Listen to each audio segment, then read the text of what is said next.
সালামু আলাইকুম। YouTube channel ও Facebook page থেকে শুভেচ্ছা, আন্তরিক ভালোবাসা জানাচ্ছি। প্রিয় দর্শক, আমি এখন এখানে আপনাদেরকে যে নারকেল গাছগুলো দেখাচ্ছি, এগুলা কিন্তু চারা লাগানোর ৩ বছরের মাথায় কিন্তু নারকেল ধরা শুরু।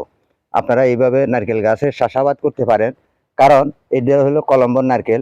এই নারকেল গাছগুলা আমি আপনাদেরকে আগেও ভিডিও দিয়েছি ৩ বছরে কিভাবে নারকেল ধরে। কারণ আপনি যখন চারাটা লাগাবেন, আপনি চারা লাগানোর আগে ৩ ফুট করে একটা গর্ত করে নেবেন, সেখানে সার ফার দিয়ে রাখবেন। সার ফার দিয়ে ২১ দিন পর্যন্ত এগুলা পচাবেন। পচানোর পরে আপনি মধ্যখানে একটা গর্ত করে সেখানে নারকেলের চারাটা রোপণ করে দেবেন। নারকেলের চারাটা যখন রোপণ করে দেবেন, সেই থেকে ৩ বছরের মাথায় আপনার নারকেল গাছে ফুল আসবে। এগুলা কিন্তু আমি নার্সারি থেকে নিয়ে এসেছি, কলম্বর নারকেল।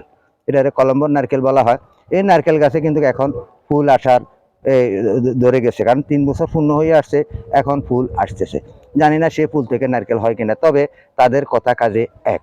তাই আপনারা নারকেলের চাষাবাদ করতে পারেন। এই নারকেল গাছ লাগানোর দূরত্ব, আমার এখানে কিন্তু এই নারকেল গাছগুলা লাগানো হয়ে গেছে ঘন, কারণ এখানে নারকেল গাছগুলা যখন রাখা হয়েছে, রাখার পরে এই নারকেল গাছে কিন্তু এখন এই যে দেখেন, এখানে কিন্তু নারকেল গাছে কিন্তু এখন ফুল আসার সম্ভাবনা রয়েছে, ফুল আসবে। কারণ এগুলার লক্ষণ দেখা যাচ্ছে, ফুলের একটা আভাস পাচ্ছি, ফুল আসতেছে।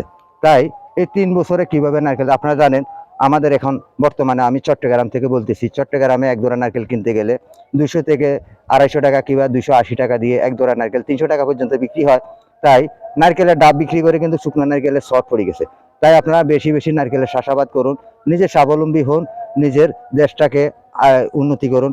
বাইরের থেকে যেন আমাদেরকে নারকেল না আনতে হয়। তাই আমরা যেখানে খালি পরিত্যক্ত জায়গা আছে, সেখানে আমরা চাষাবাদ করার জন্য চেষ্টা করব। সকলকে সেই প্রত্যাশা জানিয়ে এখান থেকে বিদায় নিচ্ছি। আসসালামু আলাইকুম ওয়া রাহমাতুল্লাহি ওয়া বারাকাতুহু।